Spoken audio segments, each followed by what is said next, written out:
color. The continuing story of Peyton Place.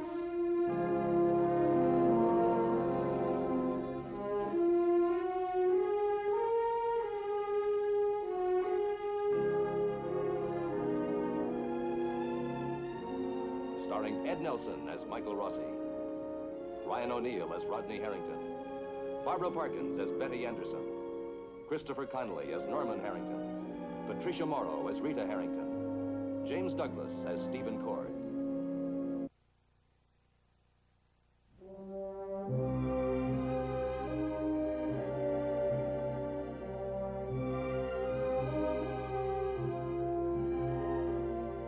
The Reverend Tom Winter has been searching for Jill Smith for many hours now. He's found no trace of the girl. Jill apparently left his home with her baby sometime during the night. It is obvious to Tom Winter that Jill left because of him, because of the intense pressure he has put upon her. He's been unable to control his feelings for her. At this moment, Tom faces a crisis. His home, his church are ahead of him. The girl who has tormented him is somewhere. Tom Winter knows he must make a choice. Is Dr. Rossi in his office? He's on the phone, Reverend. Interrupt him. Hello? Dr. Rossi, I'm so sorry to break... Hello, Mike. I'm on the other line. This is Tom. I've got to talk to you right now. Fair enough. Give me a minute. Miss Choate, pick up on line 22. Miss Choate, pick up on line 22. Well, I shouldn't be the one to have to remind you that Rodney Harrington is still on the critical list. Yes, obviously. The visitors should be held down to just those of the immediate family. What is that? His wife, his sister-in-law, his brother, and his father. Thank you. How is he, Rod? The same. Oh, perhaps I could drop by, talk to him. Yeah, fine. Do you know where she is, Mike? Jill.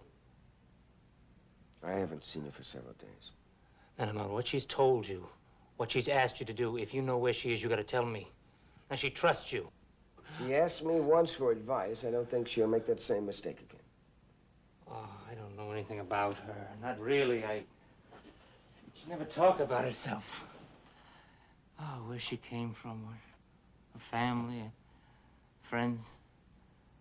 I had no idea what she'd do, where she'd go. All I could think of was you and your brother. She wouldn't go to Joe. He's the child's father. That's the only tie they've ever had. He works at the loading dock, doesn't he? Tom! Tom, believe me, you're just gonna make matters worse, that's all. The only way they can be worse is if I don't find her. Before you told me that the problem was with Susan's drinking. Is that still a problem? Is that why Jill left? Or did it have something to do with you? Something that she saw in you, something that didn't belong there, something that she couldn't handle that made her run away? Oh. Is it that obvious? No, Tom. She told me about it. She asked me to help. I couldn't believe her. I just couldn't believe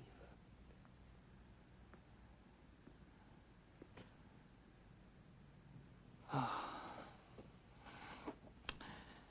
It happened.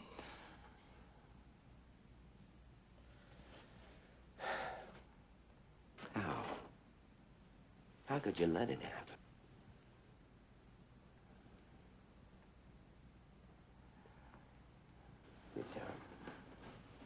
Does Susan know about it? Yes, I think she does. Are you in love with Jill? Oh, I don't know. Now, wait a minute. Just exactly how do you feel about it? I can't label it. I can't put it in a neat little column. Is it compassion? Yes. Attraction? Yes. Attention? Yes. Devotion? Yes. Desire? Yes. Well, is it important enough for you to throw away everything you've ever worked for? Everything you ever believed in? I'm terrified of what I'm doing. What I know I'm going to do. Well, then don't do it. Go home. Go where you belong with your wife. I can't.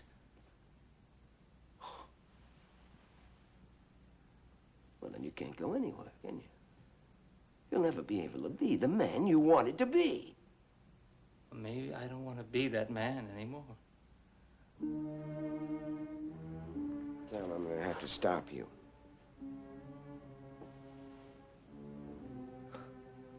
How could you stop me? I can't even stop myself.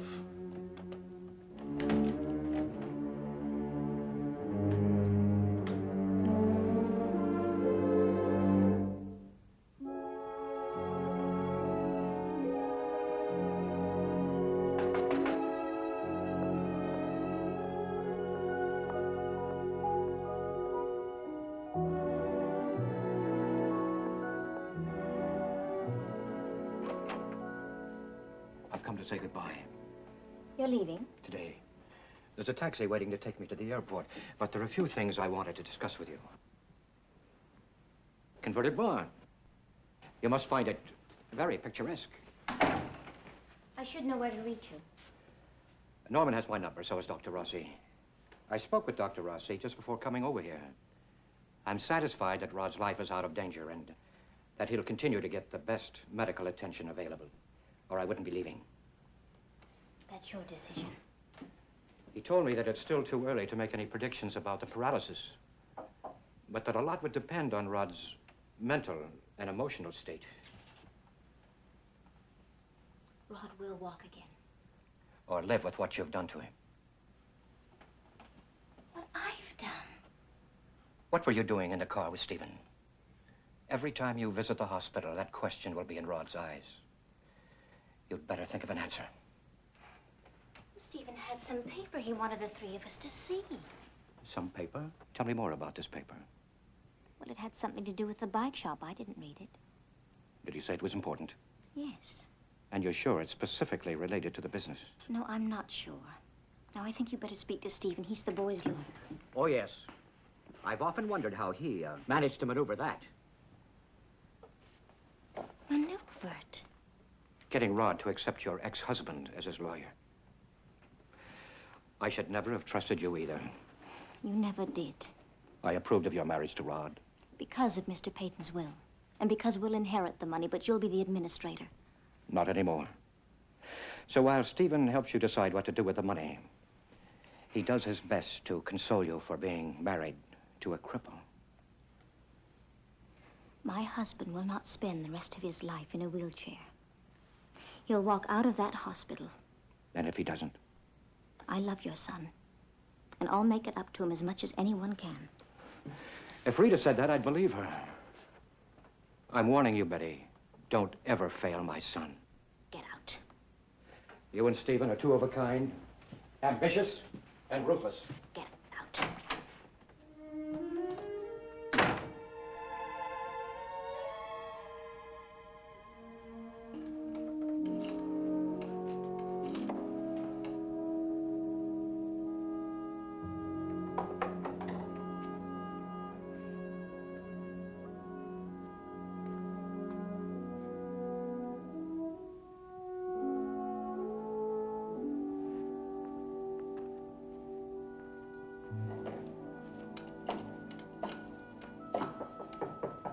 Come in. Just come right in. Are you busy? Why? No, I was just going to call you. Well, hello. I was wondering if you were free for dinner tomorrow. Well, we can talk about that later. I came here because I was worried about you. About me? You look exhausted.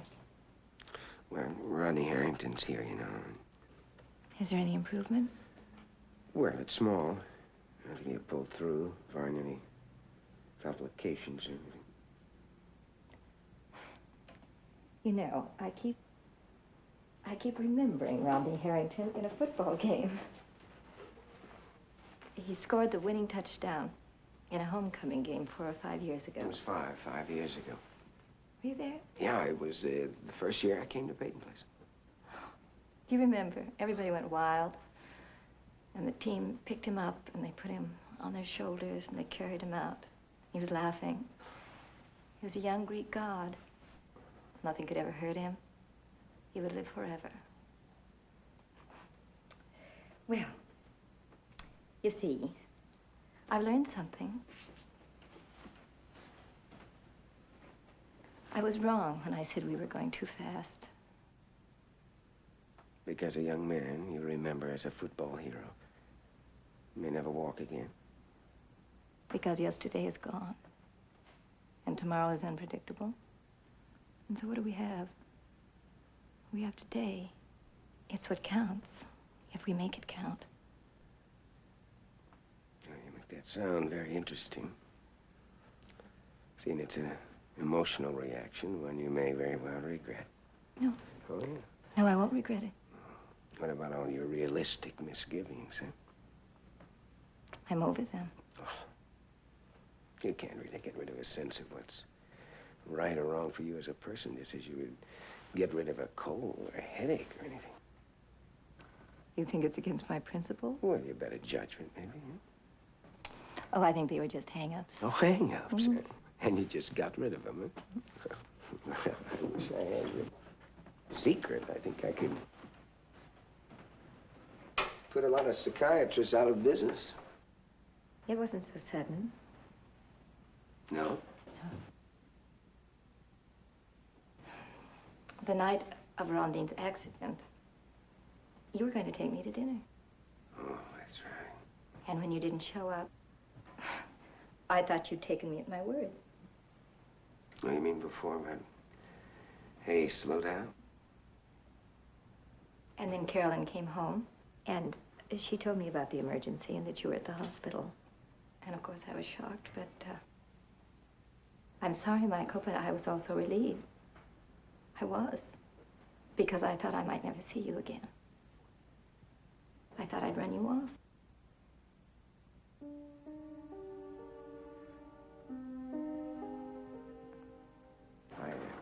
I never did run off that easily.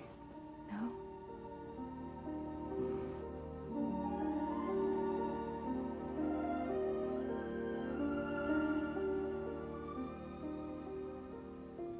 Hey. You hungry? No, not especially. No, neither am I. You want to,